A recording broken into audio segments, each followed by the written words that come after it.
All right, it's Lee the History Boy, and time for, at long last, 20 questions. Now, I was going to do this uh, as a YouTube live thing, but I have to faff around with all my settings stuff, and I can't be arsed right now, and it's unnecessarily long-winded.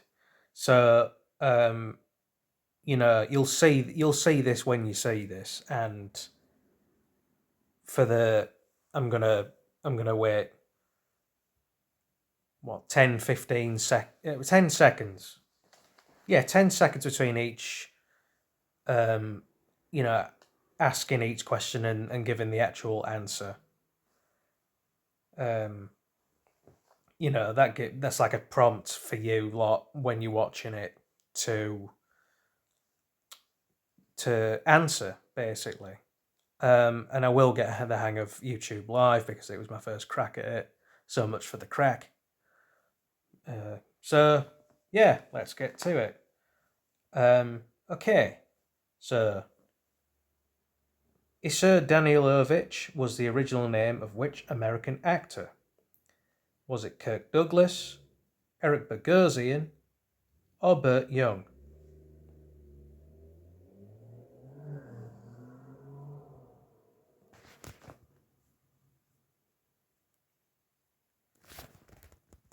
And the answer was Kirk Douglas, father of Michael Douglas, who was born to, I think, Belarusian Jewish parents. Eric Bogosian's from Boston, in a like a mostly Armenian neighborhood, and Burt Young is Paulie in Rocky.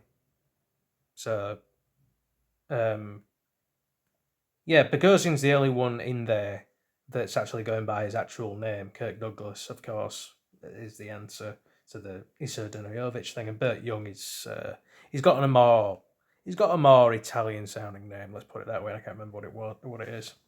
All right, so moving on to the second question. Which of the three of the 8 Henrys of England was known as the Good Scholar? Was it A. Henry I, B. Henry IV, or C.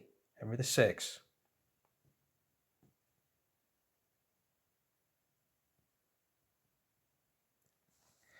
And the answer is A. Henry I. Yeah, specifically, he was known as Henry, or I suppose the pronunciation of the time would have been Henri um, Beauclerc. Right then. I've kind of stapled this together a bit weird. Right, let me just do it. Alright, question 3. Which Australian actor portrayed Ian Hunt in the F1 biopic, Formula 1 that is, also about Austrian F1 driver Niki Lauda, in the film Rush? Was it A. Liam Hemsworth, B. Luke Hemsworth, or C. Chris Hemsworth?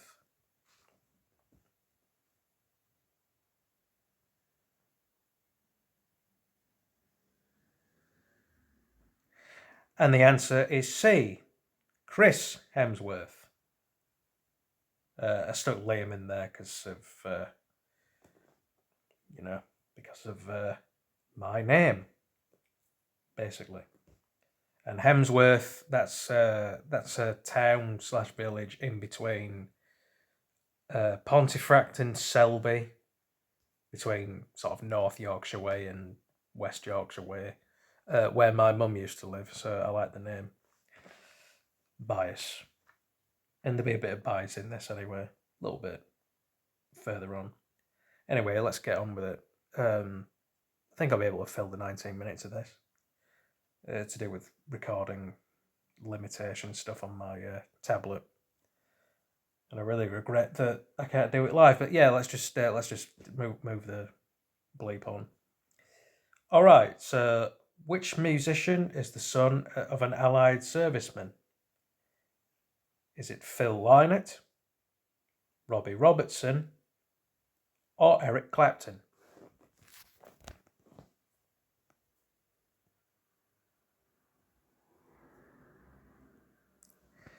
And the answer is Eric Clapton. And a bit of a commonality thing here as well. Robbie Robertson and Eric Clapton, they're both technically Canadian. I say technically.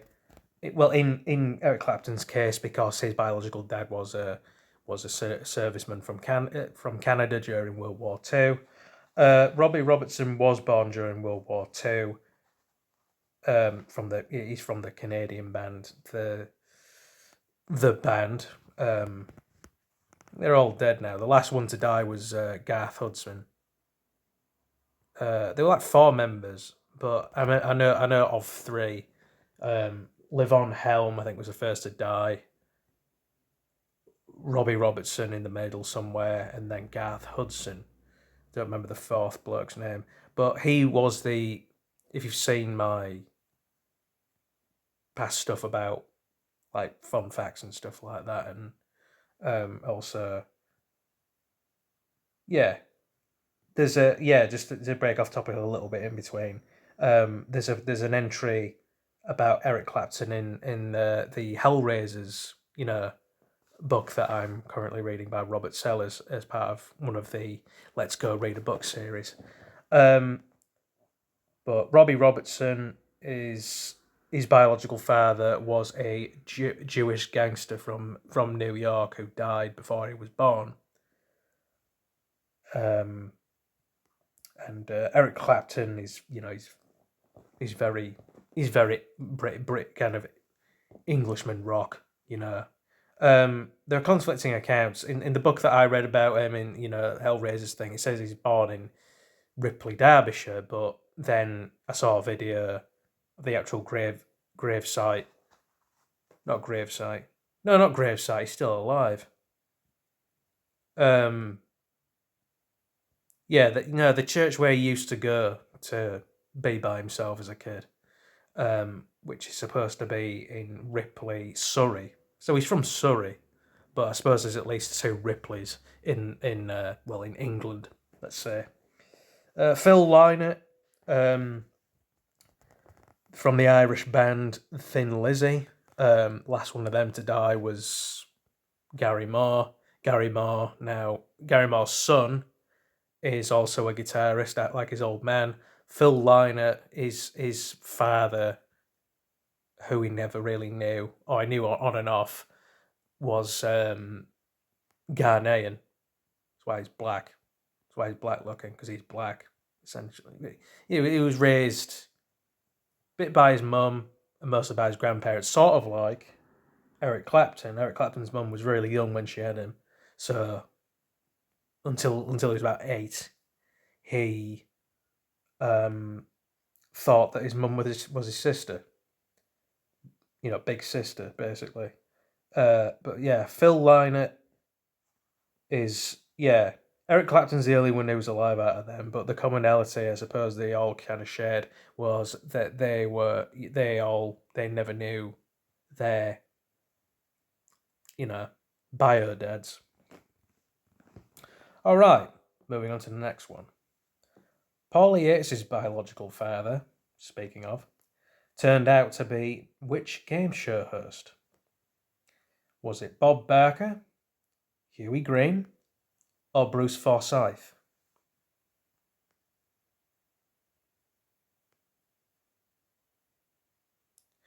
And the answer is Huey Green. Right. Which Scottish actress was Alex Miller in the original BBC version of Being Human? Was it Kate Bracken? Or Bracken? I don't know why I said it like that. Ashley Jensen? Or C, Amy Manson?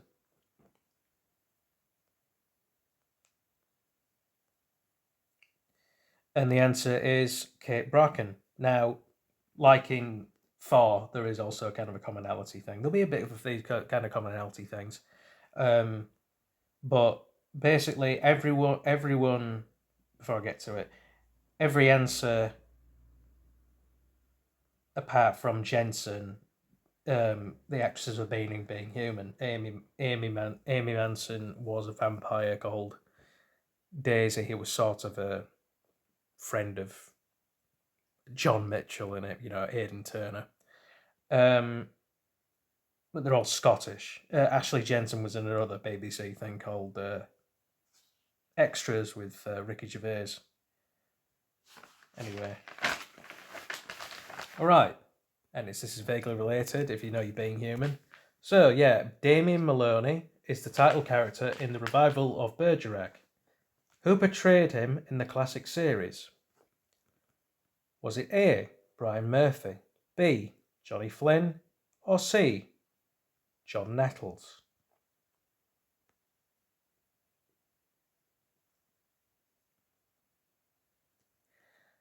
And the answer is C.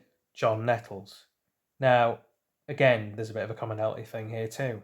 Brian Murphy, who, if you know your classic British comedy like Man About the House and mainly George and Mildred, Brian Murphy is sort of very Cockney sounding, but he's actually from, or was, I think he died a few years ago, from the Isle of Man. Uh, John Nettles, I don't think was from any kind of Channel Islands. He just played Bergerac in the original. But Johnny Flynn, he's half South African, but which is a fun fact I thought I'd throw in there a little bit. But he was in a movie with Jessie Buckley called Beast, where it's based in Jersey. All right, so question 8. In Ben 10 and Ben 10 Omniverse, Steve Bloom voiced Ghost Freak, but who took over in Alien Force and Ultimate Alien? Was it A. Jeff Bennett, B. John DiMaggio, or C. Ian Grufford?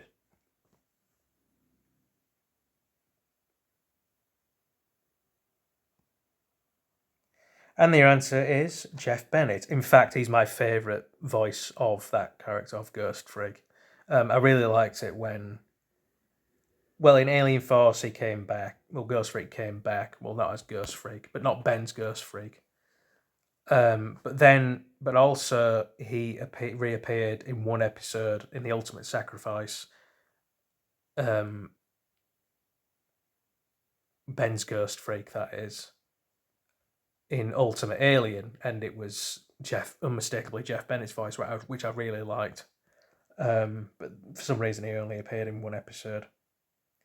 As that guy voicing him. But at Cartoon Network stuff, if you're familiar, Jeff Bennett's done a load of stuff like probably Iron Weasel and Johnny Bravo.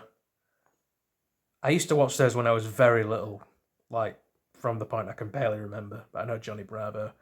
But yeah, they've all been voices in Ben 10. Well,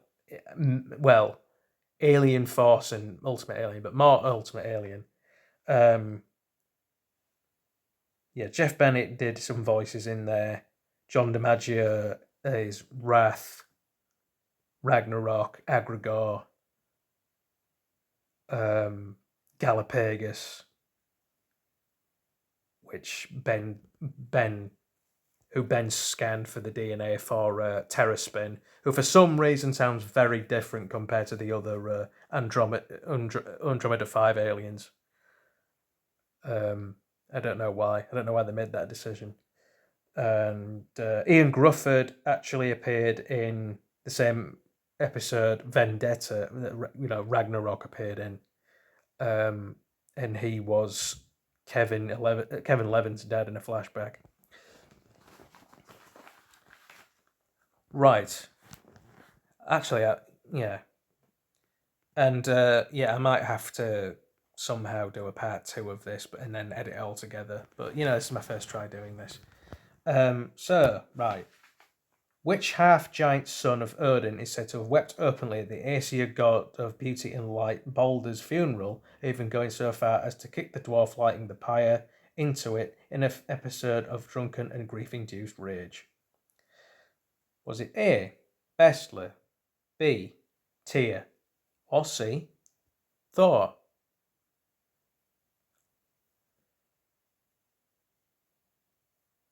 And the answer is Thor. Yeah, it's quite accurate in the God of War Ragnarok games that he actually loved his little brother. Um,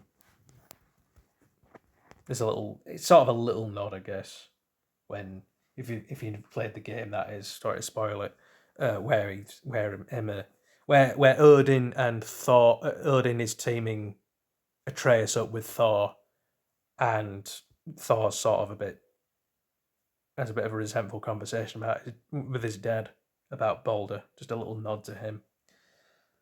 Right, so Francesco Aioli, I think I'm pronouncing that right, was the birth name of which gangster and hitman, or hitman? Was it B, Ernie Madden, B, Frankie Yale, or C, William Cecil?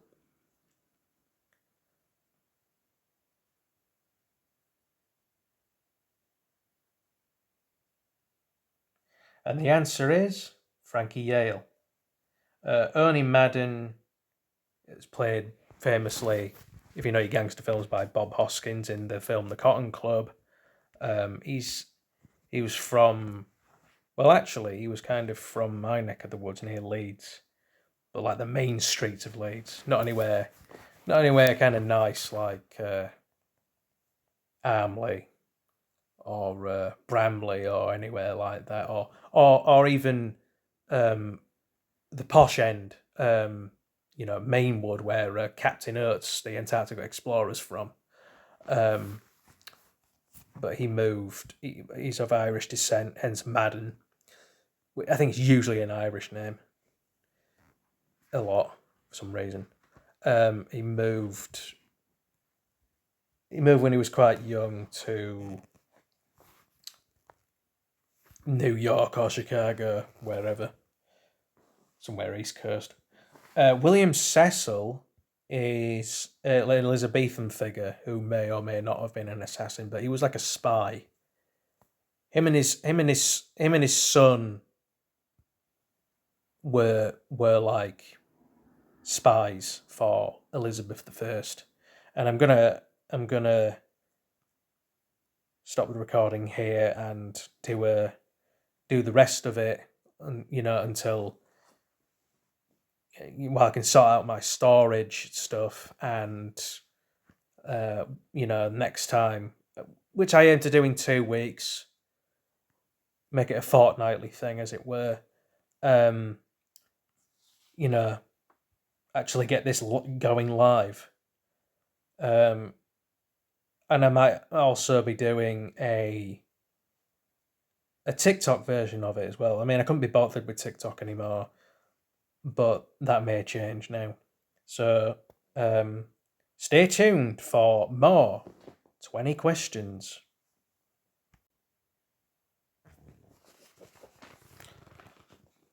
Welcome back to 20 questions.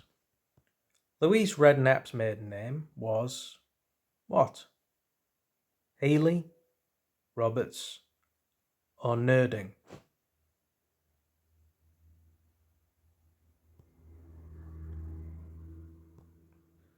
And the answer is well done if you said Nerding. Healy is, now they're all from girl bands. I don't really know what girl band Redknapp, Louise Nerding, then Redknapp. It was from maybe Hearsay with Myling Class, or Class. Roberts is, and I've done sort of a bias connection thing again with the surname. Is Nicola Roberts from Girls Aloud, and Healy is Una Healy from the Saturdays. All right. Hominid Uranopithecus was named after a being in which mythology, or Uranopithecus, if you want to say it like that. Is it A, Basque, B, Greek, or C, Turkish?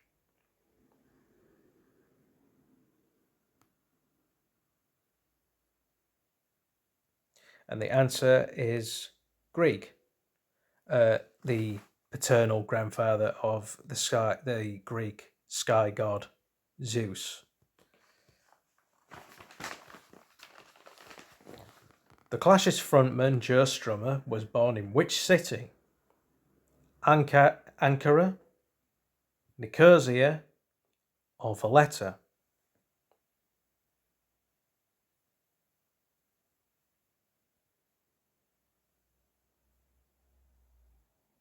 And the answer is Ankara. That's Turkey. Can't remember if it's the capital or not. It used to be the capital at the time he was born in the early 50s. Nicosia is the capital of Cyprus, and Valletta is the capital of Malta. Who played John Wilmot, 2nd Earl of Rochester, in the biographical drama The Libertine? Aidan Gillen, Orlando Bloom, Johnny Depp, or Johnny Depp, yeah.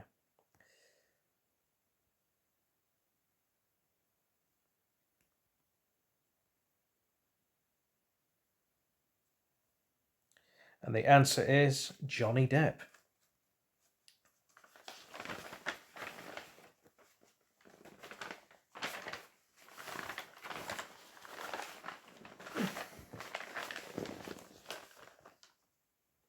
Which Japanese actor voiced Autobot Drift in the Michael Bay movies Transformers Age of Extinction and Transformers The Last Knight? Was it Hiroyuki Sanada, Ken Watanabe, or Jun Kunimura?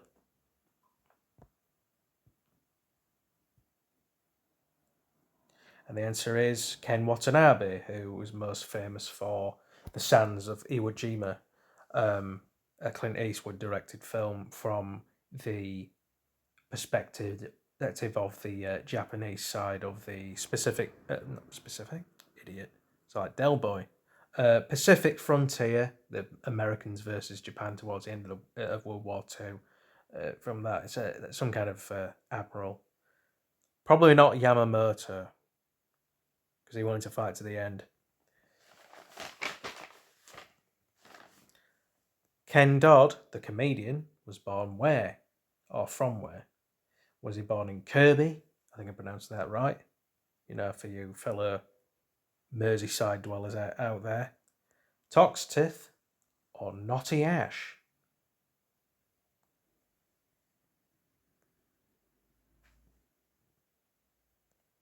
And the answer is Knotty Ash. I used to joke about that a lot if you know your kind of classic comedies. Toxteth, I just liked the sound of, really. And Kirby is where it just means church, basically, which is where Stephen Graham is from. Which horror movie icon portrayed the Gemini killer in the third installment of The Exorcist? Was it Brad Dourif, Christopher Lee, or Louise Fletcher?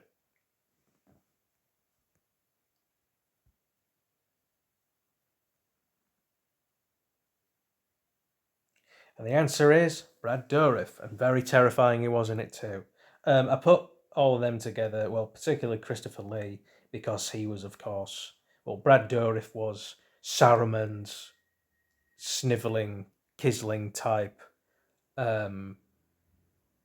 abused manservant slave, more like a slave the amount of time he was bashed around and, got to keep his life. That was about it. Grima Wormtongue, who used to be, I know some of my my Lord of the Rings lore, used to be one of the Rohan, Theoden, and all that. Christopher Lee, of course, is also a horror icon, being known for Dracula and The Mummy and Frankenstein. Louise Fletcher is Nurse Ratched in One Flew Over the Cuckoo's Nest.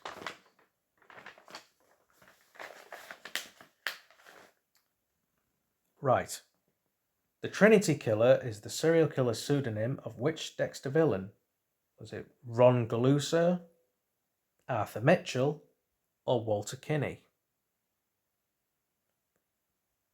and we'll just be back for the answer after this break.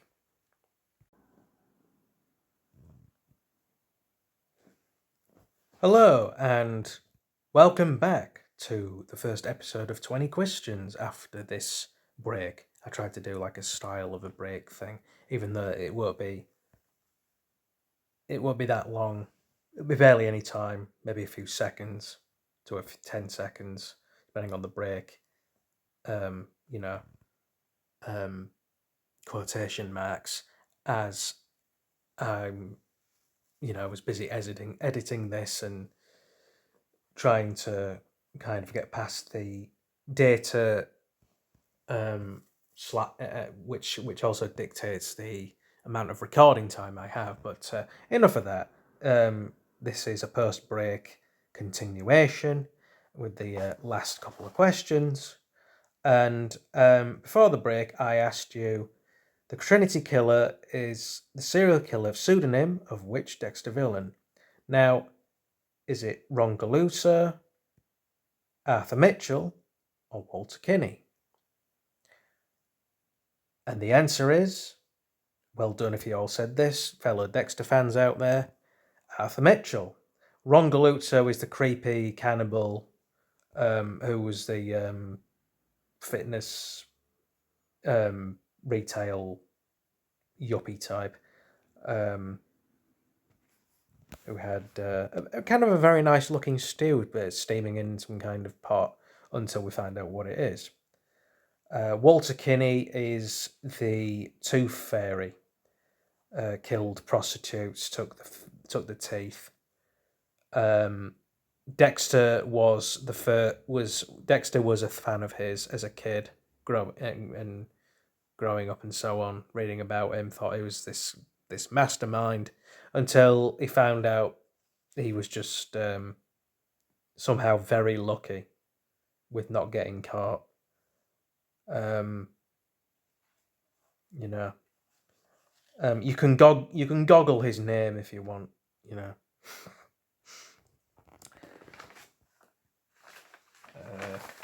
Right. Question 19.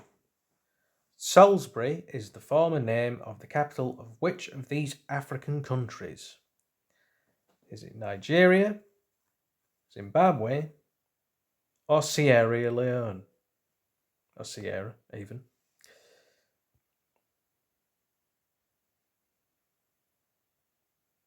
And the answer is B, Zimbabwe, which for a long time in itself was Rhodesia, and then it was Southern Rhodesia for a bit. It changed a lot in its recent kind of history. I think it was only kind of founded as people knew it as for years as Rhodesia, as like for white Afrikaners, mostly in like officially just after World War II. It's weird to think that, but then you have Eritrea, which is technically sort of, but not really Australian, and that became its own official kind of governing country in 1997.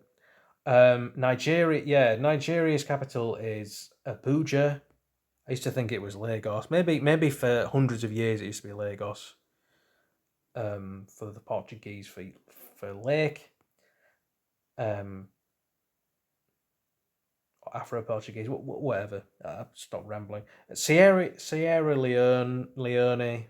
I can't really remember, but there's a little factoid in here for you as well. Any of you, if you're film buff, sort of like me, in Blood Diamond, a lot of people think that Leonardo DiCaprio's Danny Archer is South African, and he actually mentions where he's from, but it's easy to get mixed up because he said he's from Rhodesia, and he sounds a lot like a South African Afrikaner. They are all Afrikaners, I suppose, but he speaks with a form of Salisbury English, which one of the accent dialect things is supposed to sound very, very, very, very close to your, let's say, atypical sounding South African accent. Yeah, Salisbury English. So he's speaking Salisbury English, I think. Right, 20th, and of course, final question. Norval Sinclair was the father of which musician?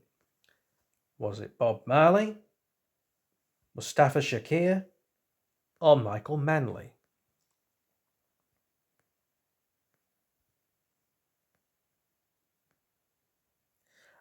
And very well done to those who, that love Bob Marley and all that. I suppose, I mean, he's beloved anyway. But well done if you said Norval Sinclair was the father of Bob Marley. Sad thing about Bob Marley, and kind of which I found on the series Autopsy, is that Bob Marley actually died from skin cancer. For years, people thought he got like blood poisoning or he got whacked or something like that. But actually, what happened was he didn't want to lose one of his toes, one of his big toes. He got some kind of skin cancer.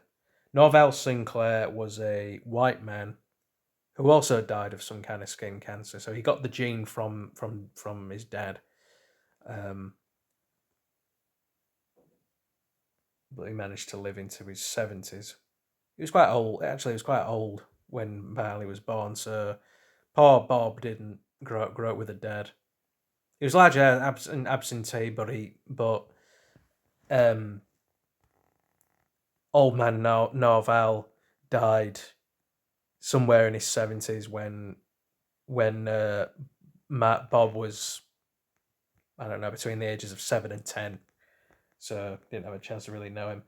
Mustafa Shakir is I mean, in terms of nationality, is the odd one out. I'll explain both B and C. If you see those of you who've seen Luke Cage, he's Bushmaster. He's an American actor who played Bushmaster. Really cool. I think he was actually he was like the best villain in that in Marvel's in Netflix's new Luke Cage. And Michael Manley was the president or prime minister, forget which. I don't know how they kind of ran it at the time of Jamaica when Bob Marley was um, kind of Bob Marley and the Wheels were really taking off on their own in the mid 70s. All right, so that does it for this first episode of 20 Quiztions. Hope you'll like it, despite me having to go against the grain of what I wanted to do with the whole live thing. But, as I like to write to myself and say to myself, well, write to myself with the good old Emile Coup method, every day in every way, I am getting better and better. And, those of you lot out there, lovely lot out there, will be smart too if you're having a crap week. I mean, I'm not having a crap week. I mean, we have ups and downs, but I've taken it as like a motivational mantra to my life. Write that by my bedside 3 times across a page. Put it there. One of the last things I do, etc., etc. And yeah, I'll stop rabbiting on like the Chas and Dave song says, and conclude this first episode of 20 Questions. And I really hope you enjoy this, and I will make this better and better and better and better at some point. This is going to be, as I said, fortnightly. That's 2 weeks. But I'm sure most of you know that. Anyway, peace.